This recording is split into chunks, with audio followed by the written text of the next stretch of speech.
volunteered by a persuasive and persistent colleague to help with the Asian American Heritage Celebration here at work. It was for the affinity group ANAPA, which is the Association of NIST Asian Pacific Americans. She said it would be fun. She said, all you have to do is fold paper. She said, here's some helpers to help you. So I said, sure, why not?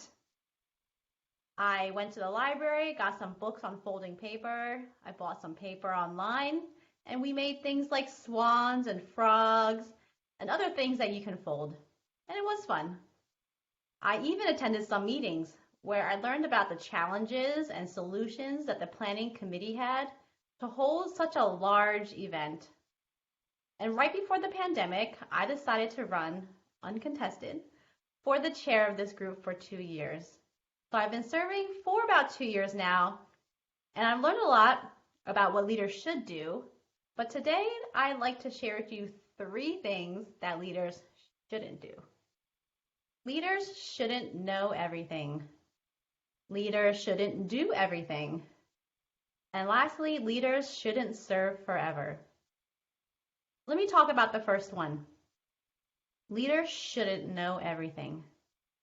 Imagine a leader of an organization is like a pastry chef, and that the people in the organization are like ingredients. A pastry chef wants special cake flour to make tender concoctions, organic eggs for fluffy confections, pure vanilla extract, none of that fake stuff, for warm creations.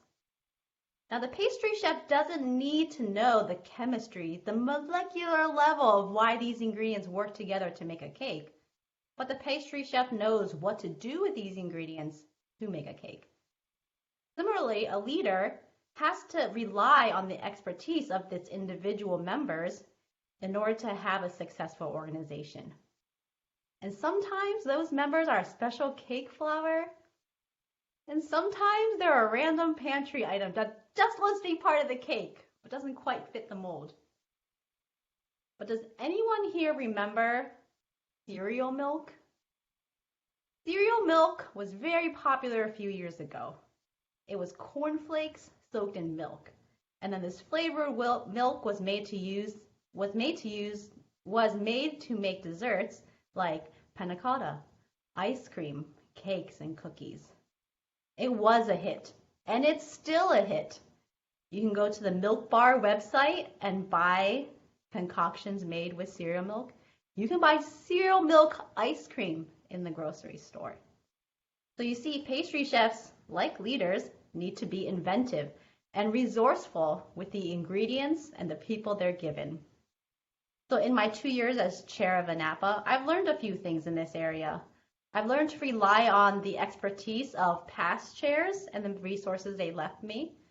I've learned to rely on the expertise within the organization to tell me how to get janitorial services to come and provide trash cans for an event, or to get the director to make opening remarks at the event. And I've also learned to delegate tasks to very capable people. Which brings me to my second point, that leaders shouldn't do everything.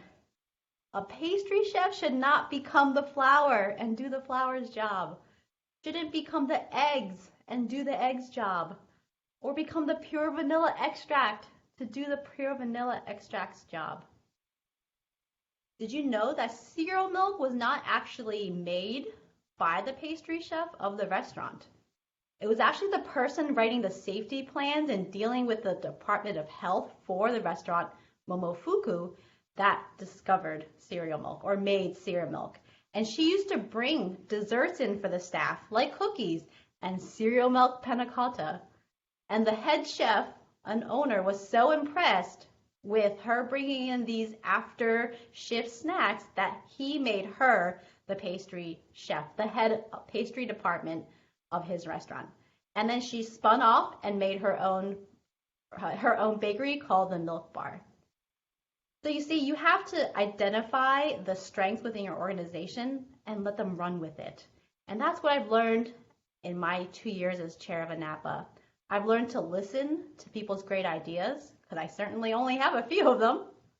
And I've learned to ask people to run with their really good ideas because they are very passionate and they will carry it further than I know I will. And then also as leaders, sometimes I've had to let good ideas fall by the wayside because there wasn't a champion. And that brings me to my last point, that leaders shouldn't serve forever. In many volunteer organizations, good ideas have to die because leaders get burnt out. They get tired. They retire. And so when I ran for chair, I ran for 2 years knowing that the organization will only benefit with change in leadership. New leadership brings new ideas, brings new energy, and maybe new people who come out of the woodwork to align with the new leader.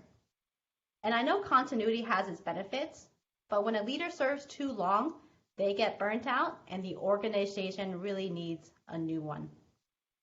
So as I said earlier, I've learned a lot about being chair of ANAPA for the last 2 years. And maybe I'll share what I've learned in another speech.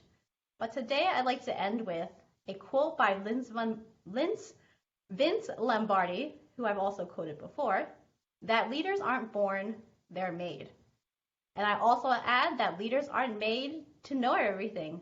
They're not made to do everything, and they're not made to serve forever. Thank you. Thank you, Fawaz, and thank you, Lisa, for your great speech. It was extremely well done, and as Fawaz said, a very timely speech as well. So for your speech titled Leaders Shouldn't, it was for your dynamic leadership project, dynamic leadership path for your project that was leading in your volunteer organization. And thank you for sharing your experiences serving at ANAPA. I think you've been a great leader there as well as you've been a great leader in Toastmasters. So we all appreciate what you bring to the table as a leader and how you inspire people and get a lot of things done. So I wanted to thank you for that and for sharing your experiences. I want to say you're just a seasoned speaker, so you do such a great job. And in particular, I really love the structure of your speech. It was so neatly put together where you had your great introduction, you had a great conclusion. You talked about the 3 things that you wanted to share about leaders shouldn't know everything, leaders shouldn't do everything, and leaders shouldn't serve forever. And then so you worked your way through each of those 3 different examples.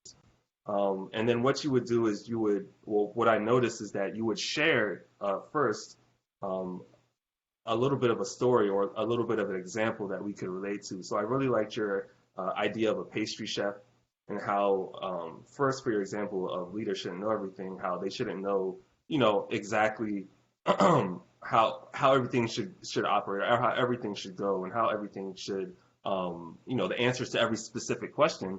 But they should know how to best get the most out of the resources and how to put them in the right places. And I liked how you threaded the pastry chef example through the rest of your speech. You brought it back up in point 2 when you talked about how leaders shouldn't do everything.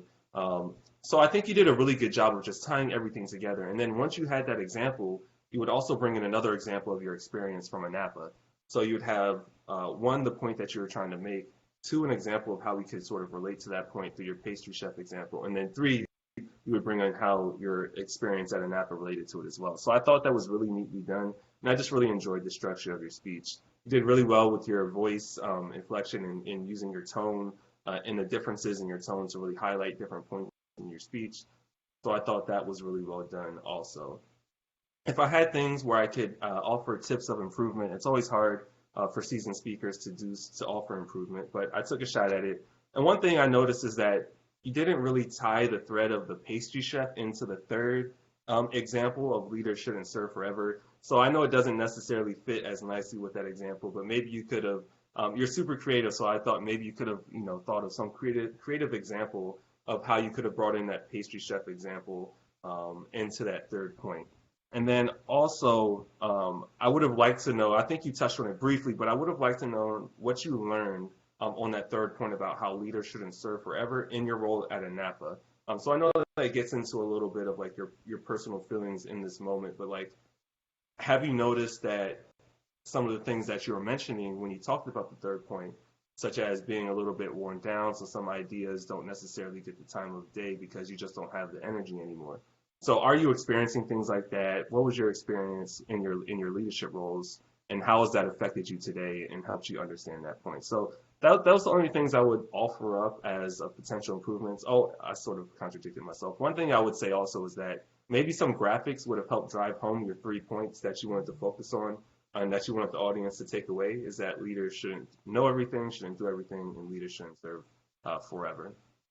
But again, your speech was extremely well done. I love the conclusion and how you had a quote from Vince Lombardi, one of the greatest football coaches. So I think that was awesome, and how you circled back and summed up everything as well. It really reinforced the points that you were trying to get the audience to take away. And then I also just want to give you kudos. Molecular is not a super challenging word, but when you thread that in the middle of your speech and you're trying to juggle different things, it can be challenging, but you pulled it off seamlessly. So kudos to that as well. Great job, and I really enjoyed your speech. Thanks, Lisa.